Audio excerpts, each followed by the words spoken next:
Get Rich Education is brought to you by Reef Oil and Gas Companies, partners in American energy production for world consumption.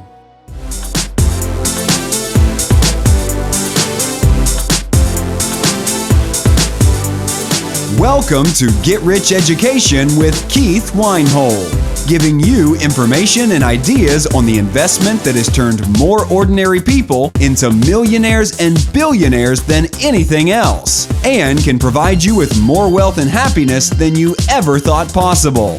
Now, here's your host, investor, entrepreneur, business owner, and educator, Keith Weinhold.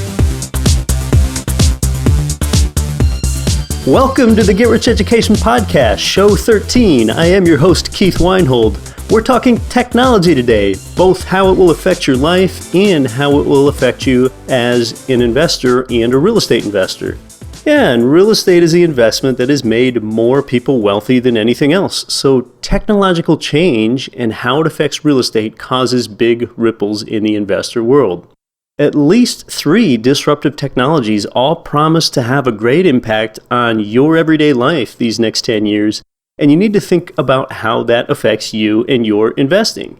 Namely, 3D printing, drones, and driverless cars are the 3 technologies I'm talking about, and they all plan to disrupt real estate, some for the better, some for the worse. You know, people lead reactive lives, not proactive lives, so congratulations for being here. You're being proactive, and technology changes a lot in our lives. And, really, sometimes it's easy to forget. Remember around the year 2000, it was common to ask the question whether one had the internet at home or not. What about that same time? Remember people asking each other if they did their banking online? Do you remember that? There was a significant subset of people then that considered online banking something that was risky. And that all went away pretty fast. It's even kind of easy to forget now. When's the last time that you had to use a bank teller? For most of you, it's probably been a while. Think back in the 1990s, experts predicted that in 10 years, people would have computers in their pockets, and some people scoffed at that notion. Well, it happened pretty fast. It's been true for me ever since I was one of the first people I knew to have an iPhone back in 2008. Now it's kind of unusual if a person doesn't have a phone with apps in their pocket at nearly all times. Well, technology changes real estate too. Of those 3 technological disruptors, 3D printing, drones, and driverless cars, today I'm going to focus on how driverless cars affect you and your real estate investing. A driverless car is an automated, robotic type of vehicle that travels from one destination to another without any human operator. Now, national real estate associations and lobby might not want to talk about something like this. Oftentimes, they want to put a happy face on all real estate, telling you it's always a good time to buy everything. Well, I'll share evidence today to show you why that's not true. And I do just want to credit, this is partly based on a report by the National Real Estate Advisors titled The Coming Driverless Car and Its Impact on Real Estate, necanet.org. Real estate has always been about location, but locations change over time, and technological change can have a huge impact on real estate. Just breaking down a little history here, railroads dominated back in the 1800s. That's how people got around for longer range transportation. That's how goods were primarily transported. I live in a city of over 300,000 people today that sprang up because it was a railroad terminus, Anchorage, Alaska. In the 1900s, that was the century of the automobiles, and that allowed for suburban sprawl, and cities were based around the advent and the use of the automobile. Later in the 1900s, you had air conditioning that allowed for the development of the South and more people moving to the Southwest, and they could live so comfortably with affordable air conditioning. And kind of in the mid-1900s, jet planes revolutionized travel and changed a lot of things. And then we have telecommuting. And the next thing may very well be driverless cars and how they change society and resultantly the real estate that you interact with every day. With part of this history, let's take a look back at a very brief history of New York City and the rise of New York. In 1800, its population was about 60,000 people. Just 10 years later, New York became the most populous city in the U.S. 10 years later, in 1820, the first regularly scheduled bus service was instituted in New York. It was horse-powered. Yeah, it was horse-powered. Oh, in 1832, the first streetcar line was completed, running from downtown to Harlem. That was horse-powered. In 1860, the New York City population surpassed 1 million, and horses were still the main way to get around. In the late 1800s, massive numbers of immigrants came in and swelled New York City's population even further, so that by 1900, New York was the second most populated city in the world. But New York had a problem. They still had horses. So by 1900, the human population was 3.5 million, but New York's horse population was 200,000. 200,000 horses in New York. Horses were used for everything there. Trucking, buses, trolleys, deliveries, snow removal, garbage removal. But there was one big problem, and that was the horse manure in an urban environment. Each horse produced 24 pounds of manure per day, 1.5 pounds per person, and there wasn't any systematic street cleaning. Manure piles lined the streets of New York and ended up getting plowed and piled in vacant lots in the horse district. So by 1908, horse-drawn carts were used to remove the snow in Manhattan, and things got even worse. With horse carcasses, the average lifespan for a workhorse was 2.5 years. It was actually more profitable to work a horse to death than it was to extend its life beyond those 2.5 years. Well, carcasses were often abandoned in the streets, and in 1880 alone, New York City was forced to remove 15,000 abandoned horse carcasses from the streets. I mean, you can see photos of New York City from the early 1900s of children playing in the streets with dead horse carcasses next to them. So New York wondered what to do about this problem, and in 1898, the first International Urban Planning Conference was held in New York, and the whole topic was what to do about manure. And the conference was abandoned after only 3 days because no one had any viable ideas of what to do.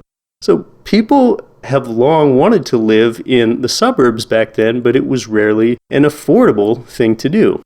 Well, a lot of that began to change in 1908 when Henry Ford introduced the Model T, and just 6 years later in 1914, Ford began to use the assembly line so that the Model T could become affordable to the masses. It cost 4 months of a worker's pay in order to get a car, so there was some affordability there.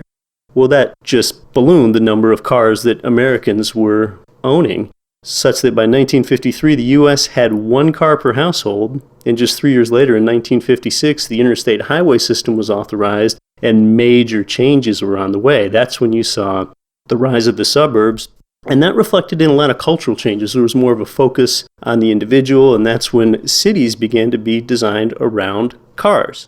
So there was no longer the problem with the manure because we didn't have the horses, but then you had new pollution and environmental impacts. Culturally, the household size dropped from almost 5 people in 1900 to just over 3 people in 1960. People were more spread out. Every family all of a sudden needed their own house, their own yard, their own swimming pool, and they could do that because the car enabled them to be more spread out. Every person needed their own car, TV, and phone too. It was the era of the individual. And here's where we start getting into how the advent of car culture affected real estate. That's when we had to have parking lots. That's when we had to have parking garages. That's when we had to have more and wider roads.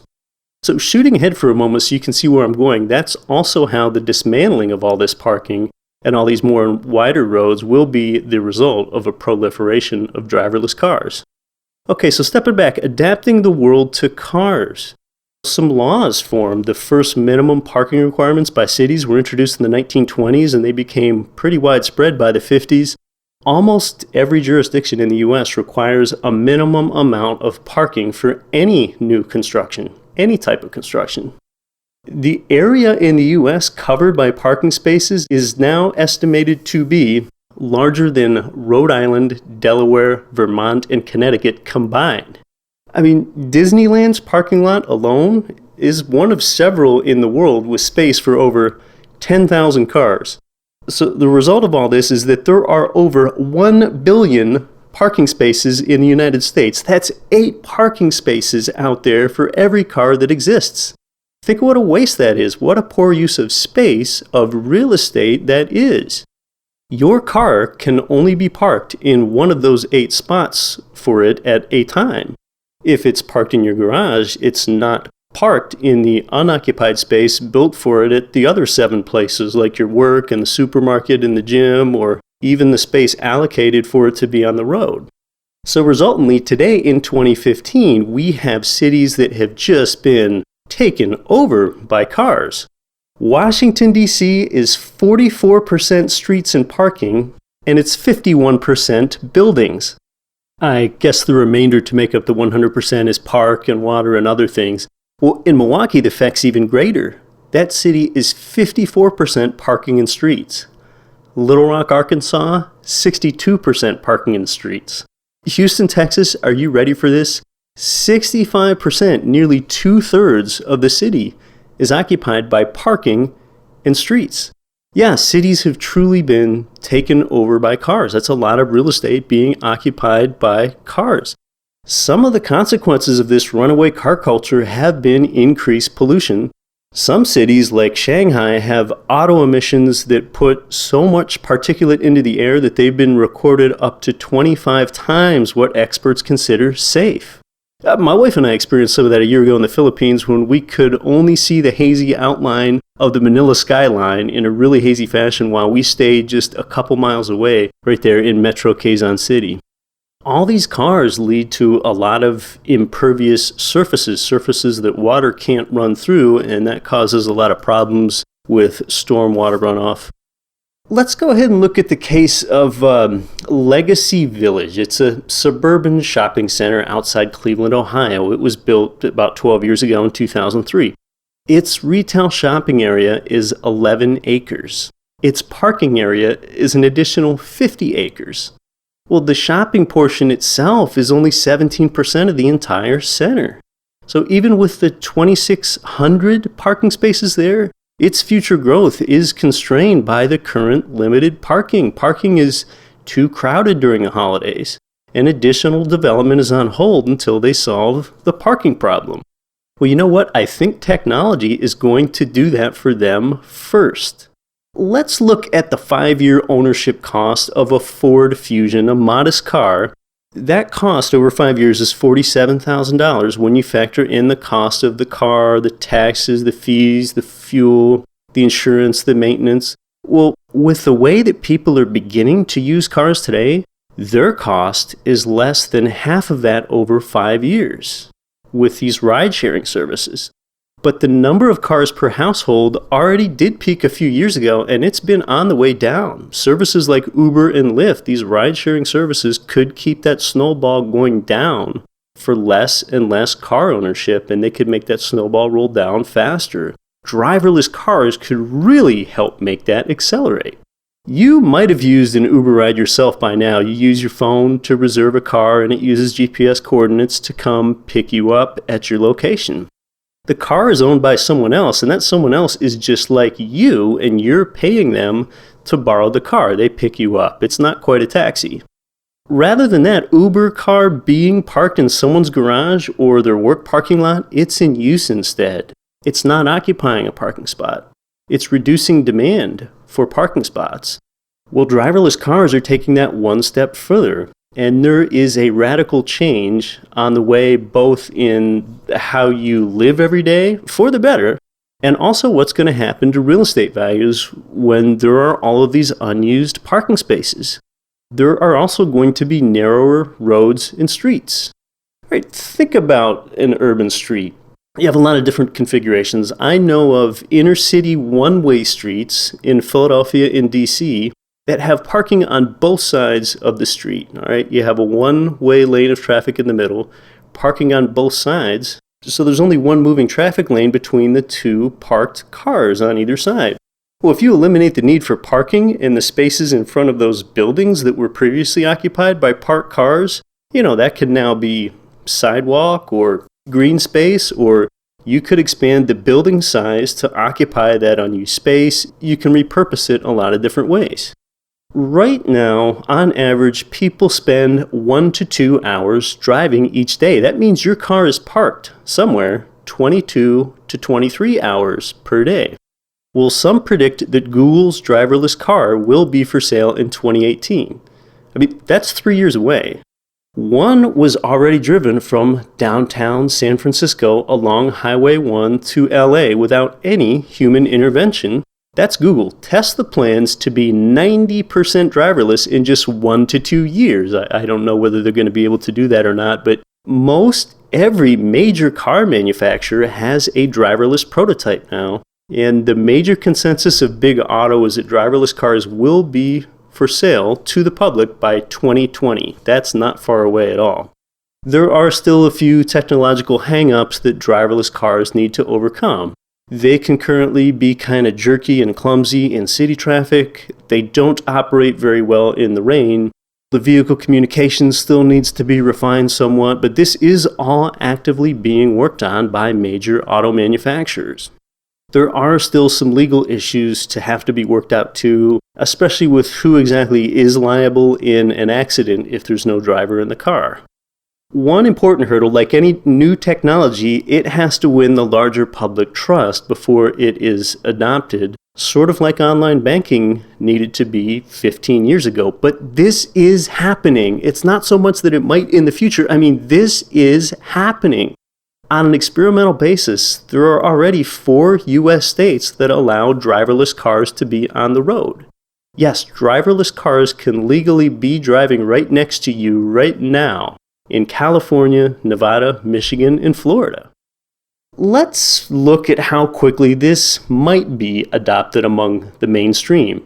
Let's look at the period of time it took for some of these other inventions to move from a 10% adoption rate up to a 50% adoption rate. That's the time period from when you've got a few early adopters all the way up to the tipping point of 50%, and just over that where most of society owns and uses these inventions. For an older invention like the telephone, it took 39 years. 39 years for it to go from 10% adoption to 50%. The car, 8 years. The cell phone, 6 years. Internet, 5 years. Basically, as time goes on, new technology gets adopted faster. Driverless cars could be adopted rather quickly, especially when you consider that this is an invention that can significantly diminish or eradicate one of the leading causes of death, traffic accidents. You can't even say that about those other inventions I just mentioned. Those earlier inventions like the car, the phone, they didn't have the substantial and sort of overt promise of greater safety like the driverless car invention does. In this safety-conscious world, people could adapt driverless cars quite quickly once they're street legal to the public. So be nimble, be educated. This could change fast. It's been estimated that at a 90% adoption rate, each year, driverless cars could save 22,000 lives, 2.8 billion hours of time, and $355 billion. That's just in the U.S. It's also estimated to mean 43% fewer vehicles, though each vehicle would be in use more.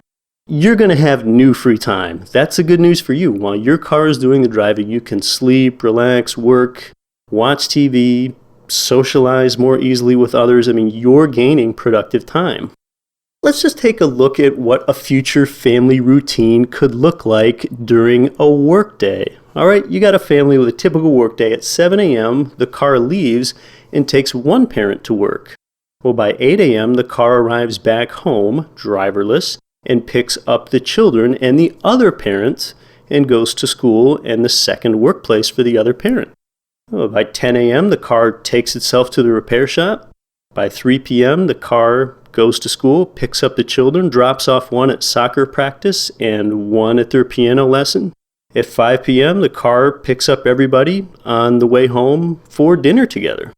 That could revolutionize the typical day for the family. Let's take a look at a weekend scenario. What a weekend might look like for a family. 6 p.m. on a Friday, The driverless car picks up the parents and then picks up the children in New York City, and they're all in the driverless car as it transports them overnight, Friday night / Saturday morning, so that at 9 a.m. Saturday morning, the family arrives all rested and fresh in Chicago, and the family spends Saturday and Sunday visiting the grandparents in Chicago. At 4 p.m. Sunday, the family leaves Chicago, and by 7 a.m. the next morning, Monday, the family arrives home. They're all ready to go to work. They rested all night. They just slept in the car. So a car can just drop you off at your location and not have to occupy a parking space. Once it drops you off, it can just drive away on its own to pick up someone else. Everyone just rents a car that fits their needs as needed and when needed. Also, every time you rent a car, you can just rent the car that you need. Are you moving some big items? Go ahead and rent a pickup truck for the afternoon. Rent a sleeper car for a vacation. If you're into exercise, you can rent an RV-like vehicle, and while you're commuting, you can be listening to a podcast while you're running on the treadmill, while you're commuting in an RV. I mean, just try to get your mind around that. Yeah. Consider that now the elderly and the handicapped are going to have the convenient mobility to get to places they couldn't travel to previously. What about those that are under 16? They no longer need a driver license. They can just go. Parents don't need to be chauffeurs anymore. Technology is great, and it's only going to get better. So what's that mean for your general investing and for your real estate investing? For one thing, being invested in the far suburbs of a city could be more lucrative. Those properties may become substantially more valuable.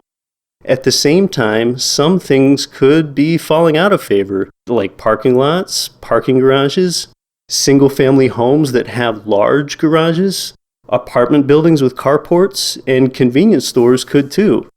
More on that when we return on Get Rich Education. I'm your host, Keith Weinhold.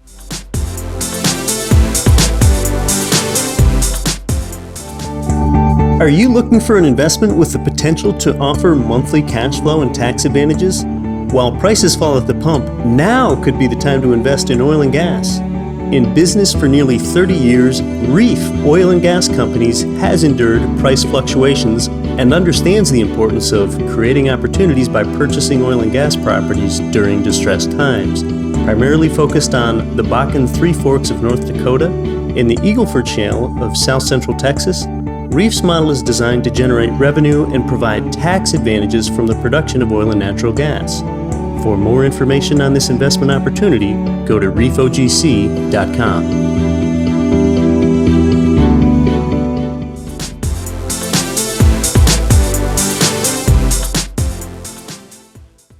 Welcome back. Hey, about that investment opportunity, Reef Oil and Gas Company CEO Mike Maselli is planning to appear here on GRE. I expect to ask him more detail about that investment for you, including about their environmental impact and how the sharply lower oil prices might benefit a Reef investor in a buy low and sell high sort of way. I can tell you that I've been a Reef investor for 3 years now, and they've provided me with 36 consecutive monthly cash flow checks, hassle-free, so I've been pretty happy. I've also got 2 very close investor friends that have had the same experience. So that's reefogc.com. It's Reef and the letters OGC, as in Reef Oil and Gas Companies. So these driverless cars that you're likely only going to hear more and more about, their technology gives them the advantage of driving closer together. They're more precise. They can drive closer together both side by side, and they also won't need to leave as much following distance behind the car in front of them. Because of this greater precision, now the lane widths can be substantially more narrow. There's less of this sort of waving around within the lane that there is with a human driver. This all leads to less traffic, smaller highways, and more real estate that will be repurposed because it won't need to be occupied by cars. Driverless cars could also mean the demise of convenience stores. 85% of convenience stores have gas pumps. The advent of credit cards at the pump almost a generation ago, that already reduced foot traffic and sales income inside convenience stores. Well, the cars are still going to need gas, but if the drivers aren't even going to go to the gas pumps anymore because the car is going to do it for them, there'll be virtually zero customers enticed into convenience stores. So that may not be the type of retail real estate that you would want to invest in. Or then again, perhaps it is, and you just want to be sure that you get the timing right when it comes to buying a convenience store. What do I mean there? Convenience stores often occupy major intersections and busy corners. Once the demise of convenience stores comes to fruition and they go on sale, that could be a huge redevelopment opportunity for you.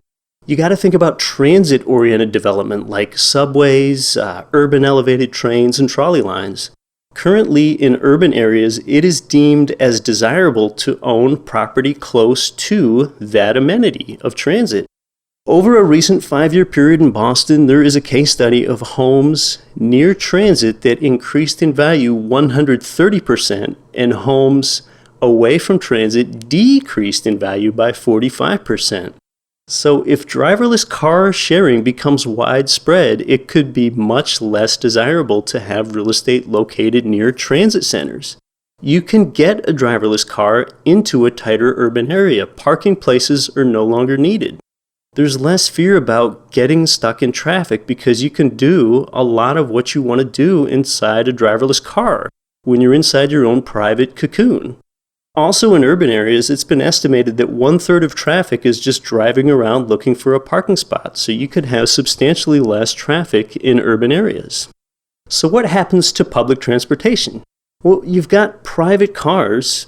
Currently, you've got private cars which give you privacy and flexibility when you use your own car, but you better not text while driving when you're doing that. Now, on a bus or a train, it's kind of convenient because you can catch up with news or you can be texting your friends, but then you're surrounded by strangers and you're on someone else's schedule.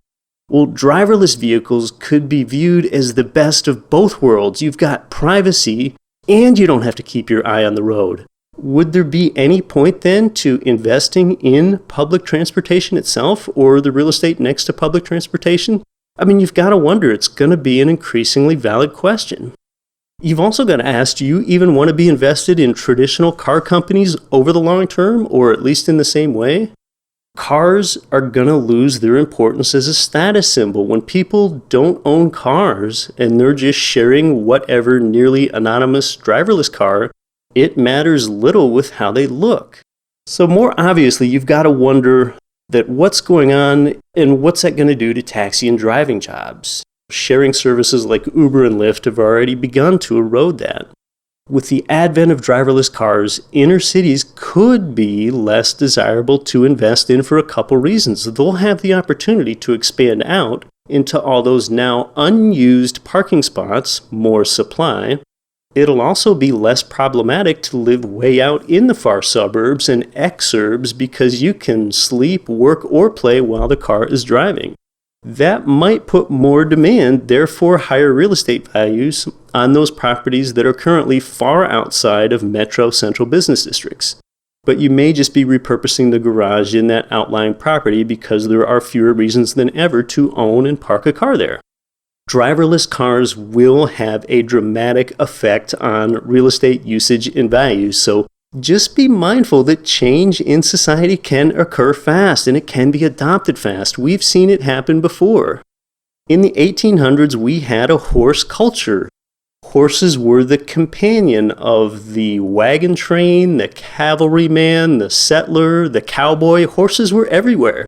Even if you lived in a big city where people traveled by carriage, and goods were delivered by horse-drawn wagons, most every American knew some of the basics of horsemanship. It sounds crazy today, but people knew how to mount a horse, win the trust of a horse, command and steer a horse, re-shoe a horse if it needed to. I mean, it's easy to laugh, but it's true. That's the world we lived in then. And today, horsemanship is the province of the very wealthy, the very rural, and those who make a living dealing with horses. I mean, that's alien to most Americans. But in time, the same is going to be true of car culture. And the wealthy people are going to race on private tracks. But the rest of us are going to be escorted around by these machines with really no thought to how to drive them. It will likely happen. I mean, look, ships have been using a self-steering gear since the 1950s. The first autopiloting of an airplane took place 100 years ago. Yeah, can you believe that? So it's totally comprehensible that driverless cars could have significant adoption, maybe even as early as 2020, just 5 years away. So when you invest, you've got to begin with the end in mind. Ask yourself, what's my exit strategy at the end when I want to sell or repurpose this property? Driverless cars aren't going to revolutionize transportation and real estate like next week or next month, but passive buy and hold real estate investors don't buy to hold for only a week or a month. If you buy and hold, and then you want to sell for a nice gain, say in 8 years, if driverless car adoption is even imminent by that time, you might not have a nice gain in 8 years if you buy the asset class that technology is making fall out of favor or that's becoming apparent to people. Now, if you buy in a more outlying area and driverless cars really did create more demand for that outlying property than what existed in today's era, then you would potentially have a much nicer gain. You might buy and do well with cash flow now. Just keep in mind that when you sell, you've got to wonder who your buyer is going to be and what kind of world we're going to live in then. So there's some fascinating technologies out there. In the future, we'll likely have a show on how 3D printing and also how drones affect your lives and your investor lives. So be aware and go out there and refine your investing strategy accordingly. And don't quit your daydream. You've been listening to the Get Rich Education Podcast, telling you what the wealthy won't tell you about real estate and investing. If you enjoyed the show, please take a minute to visit iTunes and leave your comments.